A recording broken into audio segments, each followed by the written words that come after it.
اللہ والے کے اس میں آئے ہو, اللہ والے کی محبت میں آئے ہو, اللہ والوں سے دنیا میں تم پیار کیا کرتے ہو, اب اس کا فائدہ اور بینیفٹ یہ آپ کو ملے گا کہ قیامت کا جب دن ہوگا تو یہ اللہ والے ہیں جن کی محبت کام آتی ہوئی نظر آئے گی. یہ اللہ والے ہیں جن کی محبت کام آنے والی ہے. آپ سوچئے گا دنیا میں آج ہم نے دیکھا لوگ کس کے پاس زیادہ بیٹھتے ہیں. ہم نے دیکھا لوگ شرابی کے پاس بیٹھتے ہیں, لوگ جواری کے پاس بیٹھتے ہیں, لوگ عیار کے پاس بیٹھتے ہیں, لوگ مکار کے پاس بیٹھا کرتے ہیں. لیکن آپ سوچئے گا آپ اپنے بچے کو کسی شرابی کے پاس نہ بٹھائیے گا, کسی مکار کے پاس نہ بٹھائیے گا. صحبت انسان کو بگاڑ دیا کرتی ہے. برے کی صحبت برا رنگ لاتی ہے, اچھے کی صحبت اچھا رنگ لاتی ہے. آپ نے دنیا کے اندر سروے کیا ہوگا کہ کوئی انسان ایسا ہے جو شراب نہیں پیتا, لیکن پتا چلا وہ ٹولی ایسی تھی جو شرابیوں کی تھی, وہاں بیٹھنے لگا. چند دن نہیں یا چند مہینے مان لیجیے گا, ایک دن ایسا آتا ہے کہ وہ بھی شراب پینا شروع کر دیتا ہے. آج دنیا کا سروے کریں, مسلم کمیونٹی کے بہت زیادہ تعداد ایسی ہے, مسلم نوجوانوں کی بہت بڑی تعداد ایسی ہے جو آج شراب انجیکشن لگا کے اپنے زندگی کو برباد کر رہے ہیں, جوانی کو برباد کر رہے ہیں, شراب پیتے ہوئے جوانی کو برباد کر رہے ہیں. اب آپ اندازہ لگائیں, قرآن پاک میں اللہ نے فرمایا یا ایھا الذین آمنوا انما الخمر والمیسر والانصاب والازلام رجس من عمل الشیطان. اللہ قرآن میں فرماتا ہے اے ایمان والو شراب کے, اے ایمان والو جوئے کے, اے ایمان والو ان کے پاس جو جادوگر ہیں آپ ان کے پاس مت جاؤ, شراب کو ہاتھ مت لگاؤ, جوئے کو ہاتھ مت لگاؤ, جوئے کے قریب مت جاؤ, تم کامیاب ہو جاؤ گے. لیکن آپ دیکھیں آج شراب کو کس طرح سے فروغ کیا جاتا ہے. گورنمنٹ آف انڈیا لائسنس آپ دیکھیے ایشو کر دیتی ہے, اب لائسنس کی شراب بک رہی ہے, انسان شراب پیتا ہے. اب مجھے آپ بتائیں جو شراب لائسنس سے بیچی جاتی ہے کیا وہ اچھی ہوتی ہے, کیا صحت کے لیے فائدہ مند ہوتی ہے؟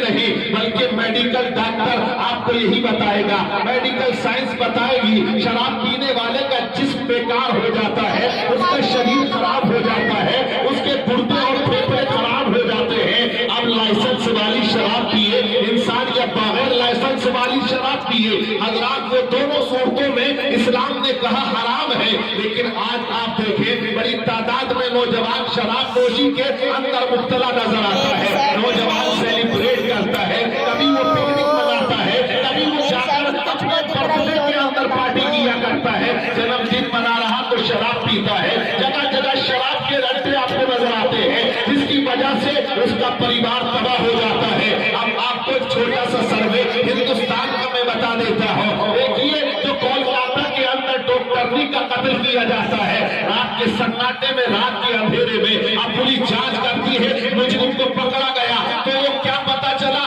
اس میں پتا چلا کہ وہ شراب کے نشے میں تھا. آپ دیکھیے گا ابھی اتر پور کے اندر ایک نرس کا مرڈر ہوا تھا, اس کی لاش کو جھاڑیوں کے پیچھے ڈال دیا, کئی دنوں کے بعد لاش ملی, یعنی کہ شریر گل چکا تھا, کیمیکل کا استعمال کیا نہ جانے کیا کیا. لیکن جب قاتل کو پکڑا پولیس نے, پتا چلا کہ وہ شراب کے نشے میں تھا. آپ راجستھان کی خبر پڑے ہوں گے, وہاں ایک 28 سال کا نوجوان ہے, اپنی سگی ماں کے ساتھ بلاత్కాر کرتا ہے, سگی ماں کے ساتھ زنا کرتا ہے. آپ اندازہ لگائے کہ سگا بیٹا اپنی ماں سے بدکاری کر رہا ہے, سگا بیٹا بلاత్కాر کر رہا ہے. ماں چیختی رہی, چلاتی رہی, وہ ماں جس نے اس بیٹے کو جنم دیا, وہ ماں جس نے اپنے آنچل کے نیچے سے سلایا, وہ ماں جو 2 سال تک اپنی چھاتی کا دودھ پلاتی رہی, اسی ماں کے ساتھ میں یہ 28 سال کا لڑکا بلاత్కాر کرتا ہے. صبح پولیس گرفتار کرتی ہے, پتا چلا کہ شراب کے نشے میں تھا. تو آپ اندازہ لگائیے گا شراب کے نشے میں بلاత్కాر ہو رہے ہیں. لڑکیوں کی عزت حفاظت سے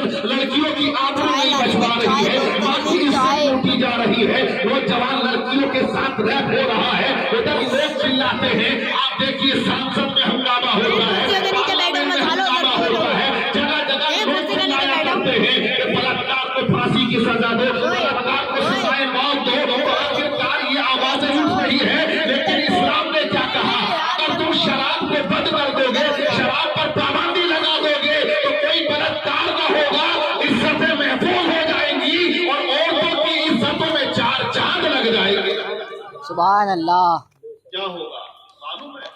شراب سے کتنا نقصان، بہت زیادہ نقصان ہے. وہی بات قرآن نے کہی ہے، ایمان والو اللہ سے ڈرو اور سچوں کے ساتھ ہو جاؤ اور سچوں کے پاس بیٹھو، سچوں کی صحبت کو اختیار کرو. لیکن آج حالات یہاں بد سے بدتر نظر آتے ہیں، حالات بہت زیادہ خراب نظر آتے ہیں. آج اللہ والے کا عرس ہم لوگ مناتے ہیں، لیکن آپ سنیے گا ان بزرگوں کی تاریخ کیا رہی، ان کی ہسٹری کیا ہے. انہوں نے اسلام کی بقا کے لیے، اسلام کو پھیلانے کے لیے، اسلام کو عروج عطا کرنے کے لیے، اسلام کو لوگوں تک پہنچانے کے لیے کس طرح سے محنتیں کی ہے، مشقتیں کی ہے. آپ اس گاؤں کے رہنے والے ہو، گاؤں میں پیدا ہوئے ہو اور یہیں پر انتقال ہو جائے گا، یہیں کے قبرستان میں تم کو دفن کر دیا جائے گا. ارے انسان کی مٹی جہاں سے اٹھائی گئی وہی اس کی لاش کو دفنایا جاتا ہے. اگر کوئی سعودی عرب میں انتقال کیا تو سمجھ لو اگر وہ وہاں دفن ہوا تو اس کا خمیر وہی کی مٹی سے تیار تھا، اس لیے اس کو وہاں دفن کر دیا گیا ہے. تو جس کا خمیر جہاں کی مٹی سے تیار ہے وہی اس کو دفن کیا جاتا ہے. یہ یاد رکھیے گا آپ کو. اے مسلمانوں، اللہ والوں کی زندگی کو دیکھو، یہ اسلام جو آپ تک پہنچا ہے، یہ قرآن کی تعلیم جو آپ کے گھروں میں پہنچی ہے، آپ کے بچوں تک پہنچی ہے. آج مسجد میں امام صاحب اذان پڑھ رہے ہیں، نمازیں ہو رہی ہیں. آج جگہ جگہ مساجدیں آپ کو دکھائی دیتی ہے، قرآن کی تلاوت ہو رہی ہے، یہ جلسے کانفرنس ہو رہی ہے، اللہ اور اس کے رسول کا ذکر ہو رہا ہے، توحید کا ڈنکا بجایا جا رہا ہے، رسول کی رسالت کا ذکر کیا جا رہا ہے. تو یہ کیا ریزن ہے، کیا وجہ ہے؟ عرب کی زمین سے وہ اسلام نکلا تھا، ہمارے آقا مکے کی زمین پر پیدا ہوئے، لیکن یہ اسلام آج پوری دنیا کے اندر ہے.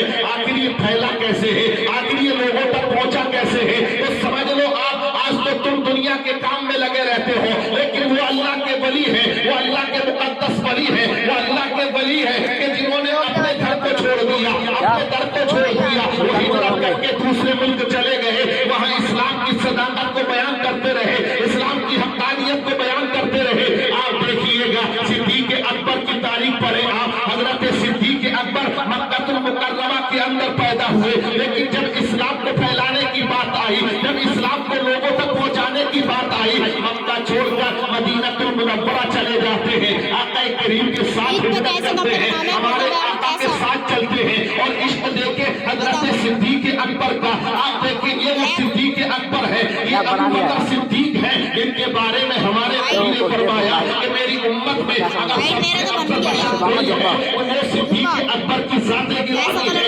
ہجرت کی رات ہے، رات کا سایہ چھایا ہوا ہے، کافی